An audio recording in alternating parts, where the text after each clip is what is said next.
രാഷ്ട്രീയ പാർട്ടികളെയും അവരുടെ BJP വിരുദ്ധത, ഫാഷിസ്റ്റ് വിരുദ്ധത എന്താണ് എന്ന് കൃത്യമായി വിലയിരുത്താൻ കഴിയും. പാർട്ടിയെക്കുറിച്ച് പൊതുസമൂഹത്തിന് മനസ്സിലാക്കാനും എന്താണ് SDPI മുന്നോട്ട് വെക്കുന്ന സാമൂഹ്യ ജനാധിപത്യവും പോസിറ്റീവ് പൊളിറ്റിക്സും എന്ന് മനസ്സിലാക്കി കൊടുക്കാനും ഇന്നത്തെ പൊതു ചർച്ചകൾ ഉപകാരപ്പെട്ടിട്ടുണ്ട് എന്നാണ് പാർട്ടിയുടെ അഭിപ്രായം.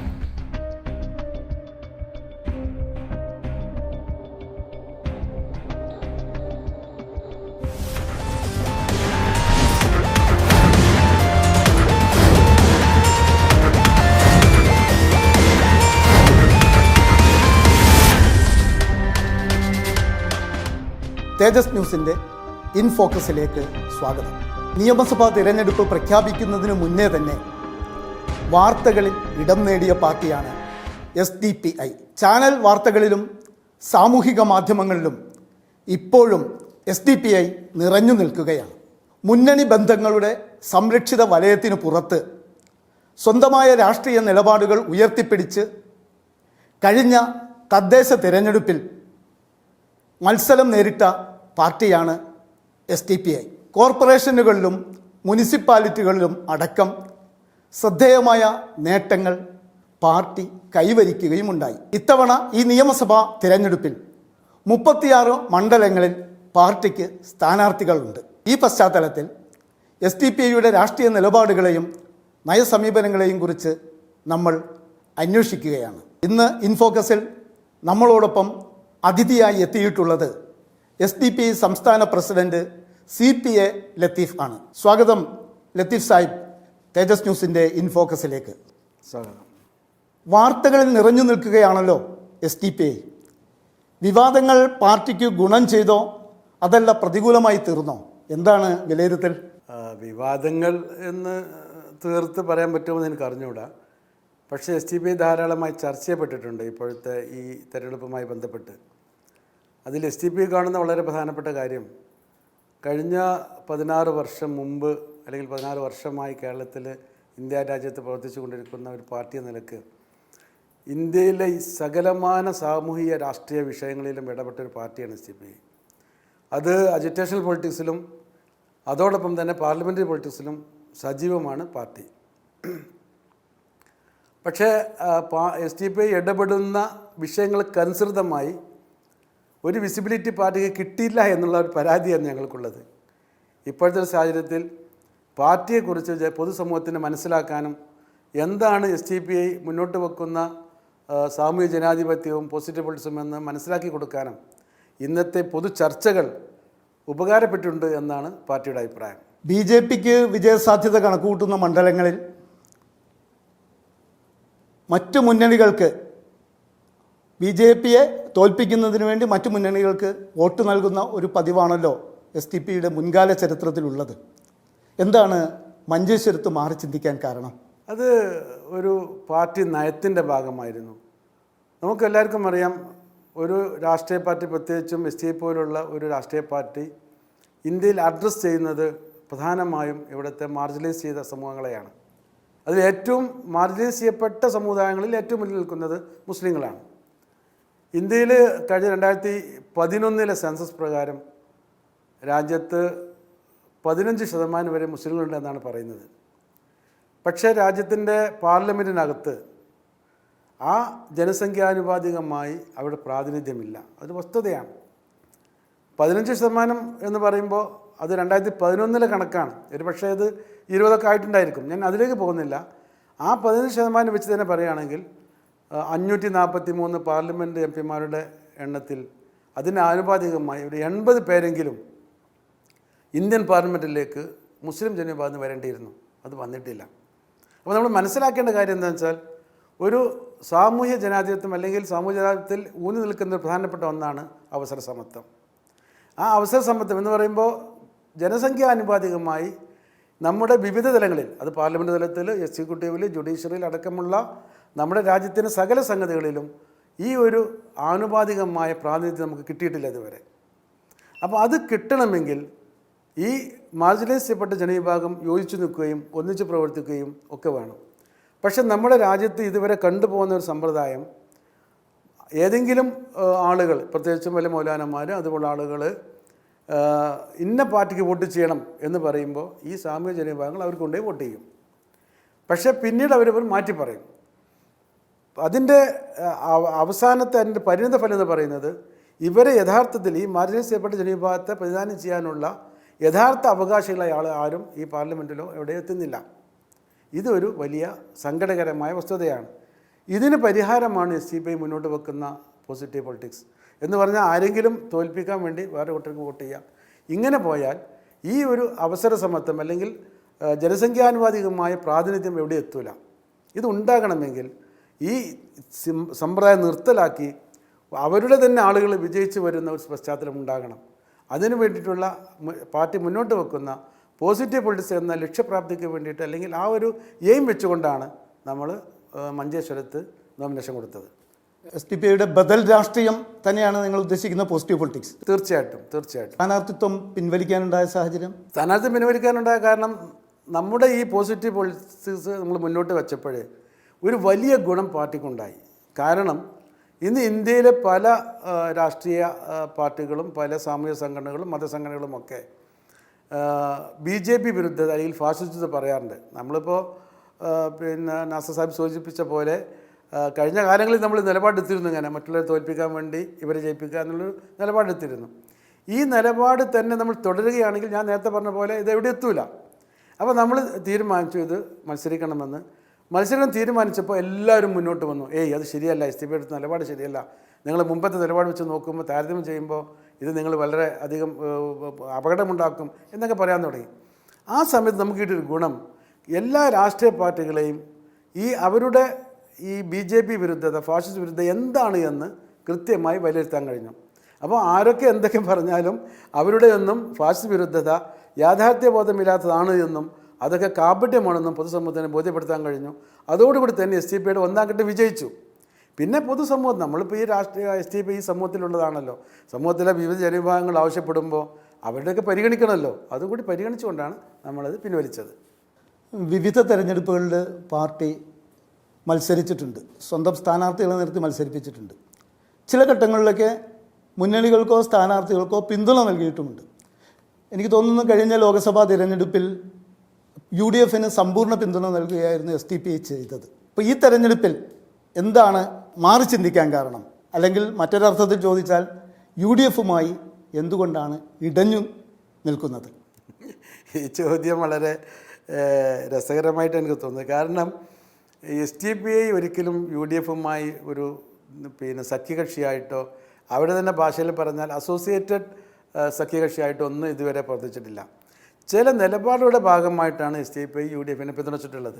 അത് കഴിഞ്ഞ ലോക്സഭാ തെരഞ്ഞെടുപ്പിൽ ഇന്ത്യയിൽ ഉയർന്നു വരേണ്ട വളരെ പ്രധാനപ്പെട്ട BJP വിരുദ്ധ പൊളിറ്റിക്സിന് മുന്നിൽ നിൽക്കുന്ന ഇന്ത്യ മുന്നണിയുടെ നേതൃത്വം കൊടുക്കുന്ന കോൺഗ്രസ്സിന് നമ്മൾ പിന്തുണ കൊടുത്തത് ആ ഒരു നിലപാടിൻ്റെ ഭാഗമായിരുന്നു. അതൊരു മുന്നണിയുടെ അല്ലെങ്കിൽ സ്വഭാവത്തിലായിരുന്നില്ല. അതുകൊണ്ട് തന്നെ അവരുമായി പിണങ്ങുക എന്നത് വസ്തുതയില്ല. അന്നത്തെ നിലപാടിന് വോട്ട് ചെയ്തു, അത്രയേ ഉള്ളൂ. അല്ലാതെ നമ്മൾ അവരുടെ കൂടെ നിൽക്കുകയാണെങ്കിൽ മാത്രമേ നമ്മൾ മാറി എന്ന് പറയാൻ പറ്റുള്ളൂ. അവരെ ഒരു മുന്നണിയുടെ ഭാഗമായിട്ടില്ല. അതുകൊണ്ട് തന്നെ നമ്മൾ പിണങ്ങി പോന്നിട്ടുമില്ല. ഈ തെരഞ്ഞെടുപ്പ് പ്രഖ്യാപിക്കുന്നതിന് മുമ്പ് തന്നെ ഒരു മാധ്യമത്തിന് നൽകിയ ബൈറ്റിൽ താങ്കൾ പറഞ്ഞിരുന്നു കേരളത്തിൽ ഭരണവിരുദ്ധ വികാരം ഇല്ല എന്ന്. അത് ഏതെങ്കിലും വസ്തുതകളുടെ അടിസ്ഥാനത്തിലായിരുന്നോ? തീർച്ചയായിട്ടും. നമ്മളിതിൽ ഒരു രാഷ്ട്രീയ പാർട്ടി എന്ന നിലക്ക് കേരളത്തിൽ പ്രവർത്തിച്ചുകൊണ്ടിരിക്കുന്ന വളരെ സജീവമായി പ്രവർത്തിച്ചുകൊണ്ടിരിക്കുന്ന ഒരു പൊളിറ്റിക്കൽ പാർട്ടി എന്ന നിലക്ക് സാമൂഹ്യ പ്രശ്നങ്ങളിൽ ജനങ്ങളെയൊക്കെ നേരിട്ട് അറിയുന്ന ഗ്രൗണ്ട് റിയാലിറ്റി അറിയുന്നൊരു പാർട്ടിയാണ്. അപ്പോൾ നമ്മളത് പഠിച്ചപ്പോൾ ഭരണവിരുദ്ധ വികാരം എന്ന് പറയുന്ന അതൊരു വേവ് എന്ന രീതിയിൽ സംഗതി ഉണ്ടായിട്ടില്ല. പക്ഷേ ചില കേസ് ബൈ കേസ് ഗവൺമെൻറ്റിൻ്റെ പല നടപടികളും നമ്മൾ ചോദ്യം ചെയ്തിട്ടുണ്ട്. അതൊക്കെ സ്വാഭാവികം. ഒരു ഗവൺമെൻറ്റും 100% ശരി നമുക്ക് പറയാൻ കഴിയില്ലല്ലോ. പക്ഷേ ഒരു ഭരണവിരുദ്ധ വികാരം ഉണ്ടാകണമെങ്കിൽ ഗവൺമെൻറ്റിൻ്റെ ഭൂരിപക്ഷം ഇടപെടലുകളും നടപടികളും ജനവിരുദ്ധമായിരിക്കണം. അങ്ങനെ ഒന്ന് കേരളത്തിൽ ഉണ്ടായിട്ടില്ല. അതിപ്പോൾ നമുക്കറിയാം. ഇപ്പോൾ ഏറ്റവും ലേറ്റസ്റ്റായി വന്ന പല ചാനൽ അന്വേഷണങ്ങളും അവരുടെ കണ്ടെത്തലുകളും 2 മാസം മുമ്പ് SDPI എന്താണോ പറഞ്ഞത് അവിടേക്ക് എത്തിയിട്ടുണ്ട് എന്നുള്ളത് SDPIയുടെ ആ പ്രഖ്യാപനത്തിന് അല്ലെങ്കിൽ ആ ഒരു നിരീക്ഷണത്തിന് കിട്ടുന്ന ഒരു അംഗീകാരമായിട്ടാണ് നമ്മൾ കാണുന്നത്. താങ്കളുടെ ആ പ്രസ്താവന വരുമ്പോൾ CPMലെ പല നേതാക്കളും പരോക്ഷമായിട്ടാണെങ്കിൽ പോലും അതിനെ സ്വാഗതം ചെയ്തിരുന്നു. സത്യത്തിൽ LDFുമായി ഒരു പാലം പണിയുന്നതിന് വേണ്ടിയുള്ള ഒരു പ്രസ്താവനയായിരുന്നു അത്? അങ്ങനെയൊന്നുമില്ല. നമ്മൾ ഒരു വിഷയത്തിലും നമുക്കപ്പോൾ അങ്ങനെ LDFുമായി പാലം പണിയണമെന്ന് കോട്ടെ ചോദ്യം ഞാനൊന്നുകൂടി തിരുത്തുകയാണ്. അങ്ങനൊരു പാലം പണിയുന്നതിന് ഈ പ്രസ്താവന ഉപകാരപ്പെട്ടോ? അല്ല, അത് നമ്മളിപ്പോഴും പാലം പണിതിട്ടില്ല. പാലം പണിതാലേ നമുക്കതിന് ഉപകാരപ്പെടുത്ത് പറയാൻ കഴിയുള്ളൂ. നമ്മളിപ്പോഴും അവരുമായി ഒരു നേരത്തെ പറഞ്ഞ പോലെ ഒരു മുന്നണി തലത്തിലുള്ള ചർച്ചയോ കാര്യങ്ങളോ ഒന്നും നടന്നിട്ടില്ല. നമ്മളിപ്പോഴും പറയുന്ന ചില കാര്യങ്ങൾ പിന്നെ ഭരണവിരുദ്ധ വികാരമില്ല എന്ന് പറയുമ്പോൾ അത് പിന്നെ LDF അനുകൂലമായി കാണുകയാണ് ആളുകൾ. അത് നമ്മുടെ കുറ്റമല്ല. നമ്മൾ വസ്തുതകൾ പറയുന്നു. ആ വസ്തുതകളെ ആളുകൾ പിന്നെ നിരീക്ഷിക്കുമ്പോൾ LDF അനുകൂലമായി കാണുകയാണ്. അല്ലാതെ നമ്മളവരുമായി ഇതുവരെ പാലം പണിഞ്ഞിട്ടില്ല, പാലം പണിയണമെന്ന് തീരുമാനിച്ചിട്ടുമില്ല. ഈ UDF ഉന്നയിക്കുന്ന LDF BJP ഡീൽ, ആ ആരോപണത്തെക്കുറിച്ച് എന്താണ് അഭിപ്രായം? പലപ്പോഴും തിരഞ്ഞെടുപ്പ് രാഷ്ട്രീയത്തിൽ മുന്നണികൾ പല ഡീലുകളെക്കുറിച്ചും പറയാറുണ്ട്. ഇപ്പോൾ കേരളത്തിലെ ജനങ്ങൾ, കേരളത്തിലെ പൊതുസമൂഹം പൊതുവെ BJP വിരുദ്ധമാണ്. അപ്പോൾ BJPക്ക് അനുകൂലമായ ഡീൽ ഉണ്ടാക്കുന്നത് പറയുന്നത് ആളുകളെ അല്ലെങ്കിൽ സ്വാധീനിക്കാനോ വോട്ടിലൊക്കെ പ്രതിഫലിപ്പിക്കാനൊക്കെ ഒരു പക്ഷേ അത്തരം പ്രയോഗം നടത്തിയേക്കും. STPയുടെ നിരീക്ഷണത്തിൽ അങ്ങനെ ഒരു CPM BJP ഡീലുള്ളതായിട്ട് നമുക്ക് ഉൾക്കൊള്ളാൻ കഴിയുന്നില്ല. അതിന് കാരണമുണ്ട്. അത് വളരെ വ്യക്തമായ കാരണമാണ്. കാരണം CPM ഇവിടെ BJPയുമായി ഒരു ഡീലുണ്ടാക്കി കഴിഞ്ഞാൽ അങ്ങനെ കേരള നിയമസഭയിൽ ഒരു BJP പ്രാതിനിധ്യം ഉണ്ടാവുകയും, ഒന്നല്ല എത്രയോ BJP പ്രാതിനിധ്യം ഉണ്ടാവുകയും അവർക്കൊരു കേരളീയ സമൂഹത്തിൽ ഒരു സാർവത്രിക അംഗീകാരം കിട്ടുകയും ചെയ്തു കഴിഞ്ഞാൽ അതിൻ്റെ നാശം CPMന് തന്നെയാണ്. അപ്പോൾ അവരുടെ പിന്നെ നാശത്തിന് വേണ്ടി പ്രവർത്തിക്കുമെന്ന് നമ്മൾ വിശ്വസിക്കുന്നില്ല. ഈ മഞ്ചേശ്വരത്തിൻ്റെ കാര്യത്തിൽ അവസാനത്തെ നിലപാട് എന്താണ്?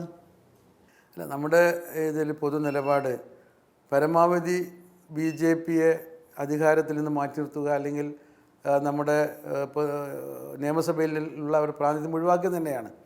പക്ഷെ അത് നമ്മൾ മാത്രമായി എടുക്കേണ്ട ഒന്നല്ല എന്ന് നമുക്ക് അഭിപ്രായമുണ്ട്. പക്ഷെ നമ്മൾ തന്നെയാണ് മുന്നിൽ നിൽക്കുക. അതിൽ അവിടുത്തെ പിന്നെ മത്സരിക്കുന്ന BJP അല്ലാത്ത UDF LDF രണ്ട് മുന്നണികളുണ്ടല്ലോ, അവരുമായി ഡിസ്കസ് ചെയ്ത് അതിന് നമ്മളോട് പഠിച്ചിട്ട് സമയമുണ്ട്, ഇനി 2-3 ദിവസമുണ്ട്. ലാസ്റ്റ് ലാപ്പിൽ എന്താണ് സംഭവിക്കുക എന്ന് നോക്കിയിട്ട് ഒരു നിലപാട് ആ മുന്നണികളുമായി ചർച്ച ചെയ്തിട്ട് തീരുമാനിക്കും. ഇതേ നിലപാട് തന്നെയായിരിക്കുമോ BJPക്ക് വിജയസാധ്യതയുള്ള മറ്റു മണ്ഡലങ്ങളിലും സ്വീകരിക്കുക? യെസ്, അങ്ങനെയാണ് ഇപ്പോൾ ആലോചിക്കുന്നത്. ഇത് BJP സ്ഥാനാർത്ഥിയുടെ വിജയം തടയുന്നതിന് വേണ്ടിയുള്ള തന്ത്രമായിരിക്കും പാർട്ടി സ്വീകരിക്കുക. തീർച്ചയായിട്ടും BJP വരാതിരിക്കാനുള്ള തന്ത്രം സ്വീകരിക്കും. പക്ഷെ അപ്പോഴും നമ്മൾ ചേർത്ത് വരേണ്ട ഒന്ന്, മറ്റ് മുന്നണികളുമായി ഇത് ആലോചിക്കും അവിടുത്തെ. കാരണം അവരുടെയും സപ്പോർട്ടാണ്. ഞങ്ങൾ ഒറ്റയ്ക്ക് തീരുമാനിച്ചാൽ മതിയാവില്ലല്ലോ. അപ്പോൾ അവരുടെയും അഭിപ്രായങ്ങളും പിന്നെ നിർദ്ദേശങ്ങളൊക്കെ പരിഗണിച്ചുകൊണ്ടുള്ള ഒരു തീരുമാനമായിരിക്കും ആ കാര്യത്തിലുണ്ടാവുക. LDFുമായി ഏതെങ്കിലും തരത്തിലുള്ള ധാരണകൾ രൂപപ്പെടുത്തിയിട്ടുണ്ടോ? ഇല്ല.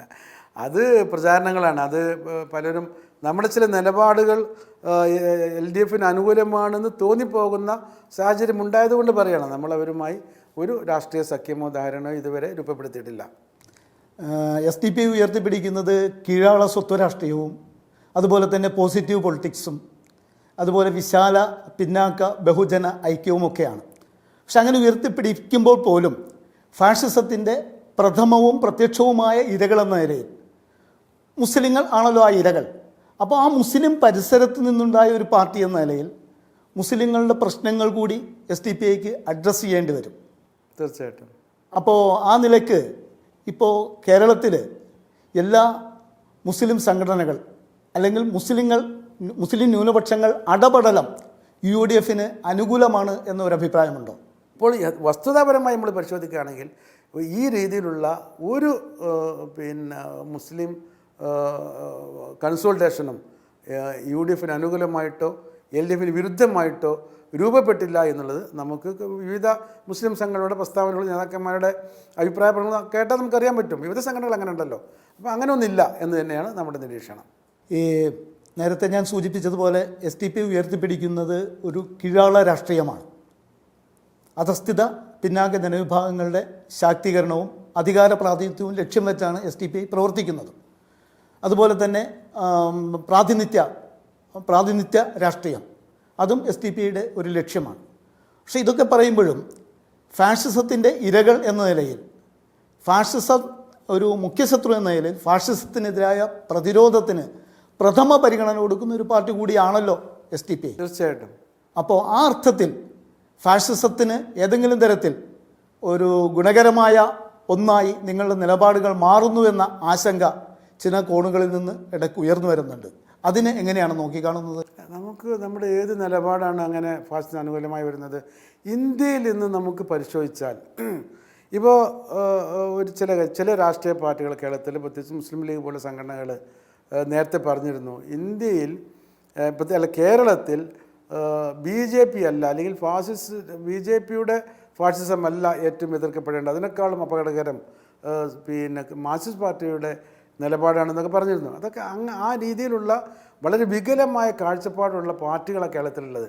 അവർക്കൊക്കെ എന്താണ് ഫാഷിസം എന്നും ഈ രാജ്യത്ത് ഫാഷിസം കൊണ്ടുണ്ടാകുന്ന അപകടം എന്താണെന്നും ഇന്ത്യൻ സാമൂഹ്യ പശ്ചാത്തലത്തിലെ ഫാഷിസത്തിൻ്റെ ഭീഷണി എന്താണെന്നും പഠിപ്പിച്ചു കൊടുക്കുകയും അവരൊക്കെ ഈ രീതിയിലുള്ള ചിന്തയിലേക്ക് കൊണ്ടുവരികയും ചെയ്തൊരു പാർട്ടിയാണ് SDP. നമ്മളൊരിക്കലും നമ്മുടെ ഈ നിലപാടിൽ നിന്ന് ഒരിക്കലും പുറകോട്ട് പോവുകയില്ല എന്ന് മാത്രമല്ല, അത്തരമൊരു പ്രവർത്തനത്തിന് SDP ചെയ്ത ത്യാഗത്തിൻ്റെ എന്താ പറയുക 100% പോലും ഈ രാജ്യത്തുള്ള സ്റ്റേറ്റിലുള്ള ഒരു പാർട്ടിയും എടുത്തിട്ടില്ല എന്ന് തന്നെയാണ് കഴിഞ്ഞ കാല SDP-യുടെ ചരിത്രമെടുത്ത് പരിശോധിച്ചാൽ മനസ്സിലാവുക. അങ്ങനെയെങ്കിൽ ഫാഷിസത്തെ BJP-യെ പ്രതിരോധിക്കുന്ന അതിൽ ഏറ്റവും മുൻനിരയിൽ നിൽക്കുന്ന പ്രസ്ഥാനമാണ് SDP. തീർച്ചയായിട്ടും. അപ്പോൾ പാർലമെൻ്ററി പൊളിറ്റിക്സിൽ BJP-യുടെ കടന്നുവരവ് തടയാൻ ഏറ്റവും കൂടുതൽ ഉത്തരവാദിത്വമുള്ളതും SDP-ക്കാണല്ലോ. പക്ഷേ സമീപകാല ചില നരേറ്റീവുകൾ സൂചിപ്പിക്കുന്നത് SDP-ക്ക് മാത്രമായി അങ്ങനെ ഒരു ഉത്തരവാദിത്വം ഇല്ല എന്നാണ്. അപ്പോൾ ഇത് തമ്മിൽ ഒരു കോൺട്രഡിക്ഷൻ, ഒരു വൈരുദ്ധ്യം പ്രകടമാവുന്നില്ലേ എന്നതാണ് ഒരു സംശയം. അതിൽ ഞാൻ നേരത്തെ ആദ്യം ചോദിച്ച ഒരു ചോദ്യത്തിൻ്റെ മറുപടിയുടെ ഒരു ഭാഗം തന്നെയാണ് ഇതിന് പറയാനുള്ളത്. നമ്മൾ SDP മാത്രമല്ല ഇത് ചെയ്യേണ്ടത് എന്ന് ആ ബോധ്യം നമുക്കുണ്ട്. SDP ചെയ്യും, മുന്നിൽ നിൽക്കും. പക്ഷേ എല്ലാ പാർട്ടികളും ഇതിൻ്റെ കൂടെ ഉണ്ടാവണം. BJP ഒഴികെയുള്ള ഈ രാജ്യത്തെ മുഴുവൻ രാഷ്ട്രീയ പാർട്ടികളും ഈ ഒരു പ്രതിരോധ പ്രവർത്തനങ്ങളുടെ കൂടെ ഉണ്ടാവണം. അങ്ങനെ യോജിച്ച് കൊണ്ടുപോകേണ്ടതാണ് എന്നാണ് പറയുന്നത്. അല്ലാതെ നമ്മളെ ഉത്തരവാദിത്വം ഒഴിഞ്ഞു മാറി ഇതെല്ലാം നമ്മൾ എടുത്തിട്ട് പോകാൻ അർത്ഥത്തിലല്ല. നമ്മൾ മാത്രമല്ല, എല്ലാവരും ഉണ്ടാകണം. എല്ലാവരുടെയും സഹകരിപ്പിച്ചു കൊണ്ടാണ് ഇത് മുന്നോട്ട് പോകേണ്ടത് എന്നതാണ്. പിന്നെ നമ്മൾ മത്സരരംഗത്ത് നോമിനേഷൻ കൊടുത്ത് ഇത് ചർച്ചയാക്കി കൊണ്ടുവന്നത് എന്തിനാണ്? ഇങ്ങനെ വന്നില്ലെങ്കിൽ ഈ ആളുകൾ തന്നെ പിന്നീട് അപ്പുറം ചാടുകയാണ്. നമ്മൾ പലപ്പോഴും അനുഭവപ്പെടുന്നത് BJP വിരുദ്ധ പറയുന്ന ആളുകളും പിൽക്കാലത്ത് പിന്നീട് BJP-യുടെ ഭാഗമാവുകയോ BJP-ക്ക് അനുകൂലമായ നിലപാട് സ്വീകരിക്കുകയോ SDP-യെ പരാജയപ്പെടുത്താൻ BJP-യെ പോലും കൂട്ടുപിടിക്കുകയോ ചെയ്യുന്ന അവസരങ്ങളുണ്ടായിട്ടുണ്ട്. അപ്പോൾ ഇത്തരം സംഗതികളൊക്കെ പൊതുസമൂഹത്തിൻ്റെ മുമ്പിൽ അവതരിപ്പിക്കാനൊക്കെ നമ്മുടെ നിലപാടുകൾ കാരണമായിട്ടുണ്ട് എന്നാണ് നമുക്ക് തോന്നുന്നത്. അല്ലാതെ നമ്മുടെ ഉത്തരവാദിത്വം നമ്മളൊരിക്കലും പുറകോട്ട് പോയില്ല. UDF-ൽ നമ്മൾ കണ്ട ഒരു പ്രവണത SDP-യുടെ വോട്ടുകൾ വേണ്ട എന്ന് പ്രതിപക്ഷ നേതാവ് VD സതീശൻ കുറച്ച് മുമ്പേ മുതൽ ആവർത്തിക്കുന്നതാണ്. പക്ഷേ UDF-ലെ പല നേതാക്കളും ആ അർത്ഥത്തിൽ ഒരു കർക്കശമായ നിലപാട് സ്വീകരിച്ചിട്ടില്ല എന്നുള്ളതാണ്. അങ്ങനെ പാർട്ടിക്കും തോന്നുന്നുണ്ടോ? തീർച്ചയായിട്ടും. UDF-ൻ്റെ എല്ലാ നേതാക്കന്മാരും VD സതീശൻ്റെ സെയിം അഭിപ്രായമല്ല ഉള്ളത്. അത് സ്വാഗതാർഹമാണ്. അതങ്ങനെ തന്നെയാണ് വേണ്ടതും. ഒരു രാഷ്ട്രീയ പാർട്ടിയുടെ കേരളത്തിലെ എന്നല്ല ഇന്ത്യയിലെ വിവിധ സംസ്ഥാനങ്ങളിൽ തിരഞ്ഞെടുക്കപ്പെട്ട ജനപ്രതിനിധികൾ SDP കൊണ്ട് നമുക്കറിയാം തമിഴ്നാട്ടിൽ കോൺഗ്രസും മുസ്ലിം ലീഗും SDP-യും CPM ഒക്കെ ഒരു മുന്നണിയിലാണ് പ്രവർത്തിച്ചത്. ബംഗാളിലും എന്തോ അതെ ബംഗാളിലും അങ്ങനെ ഒരു സംവിധാനം ഉണ്ടായി വന്നിട്ടുണ്ട്. അതുപോലെ തന്നെ കർണാടകത്തിൽ കോൺഗ്രസുമായി സഹകരിച്ചിട്ട് SDP പഞ്ചായത്ത് ബോർഡുകൾ ഭരിക്കുന്നുണ്ട്. അപ്പോൾ അതൊക്കെ നോക്കുമ്പോൾ നമ്മളുടെ വോട്ട് സ്വീകരിക്കുന്നു എന്നല്ല, നമ്മളുമായി ചേർന്ന് നിന്ന് കോൺഗ്രസ്സൊക്കെ അധികാരം പങ്കിടുന്നത് കൂടി ചെയ്യുന്നുണ്ട്. നിയമസഭയിലല്ല ഞാൻ പറഞ്ഞത്, ലോക്കൽ ബോഡിയിലും ഒരു പ്രാദേശിക ഗവൺമെൻറ്റാണല്ലോ. അപ്പോൾ കർണാടകത്തിലെ പ്രാദേശിക ഗവൺമെൻറ്റുകളിൽ SDP-യുമായി സഹകരിച്ച് ഭരിക്കുന്ന ഒരു പാർട്ടിക്ക് ആ സതീഷിൻ്റെ പ്രസ്താവന പോലുള്ള പ്രസ്താവന നടത്തുന്നതിൽ ഒരു ലോജിക്കുമില്ല. അപ്പോൾ അവരുടെ മറ്റ് നേതാക്കന്മാർ തിരിച്ചു പറഞ്ഞ് സന്തോഷമുണ്ട്. അത് സ്വാഗതാർഹമാണ്. നമ്മളതിനെ വെൽക്കം ചെയ്യുന്നു. ഏതായാലും സംസ്ഥാന രാഷ്ട്രീയത്തിൽ എന്ന പോലെ ദേശീയ രാഷ്ട്രീയത്തിലും പുതിയ ഒരു മുന്നേറ്റത്തിൻ്റെ പാത വെട്ടിത്തുറക്കാനുള്ള ശ്രമത്തിലാണ് SDP എന്ന് തോന്നുന്നു. ഏതായാലും ഇത്രയും സമയം തേജസ് ന്യൂസിന് വേണ്ടി ചെലവഴിച്ചതിന് താങ്കൾക്ക് നന്ദി. താങ്ക്സ്.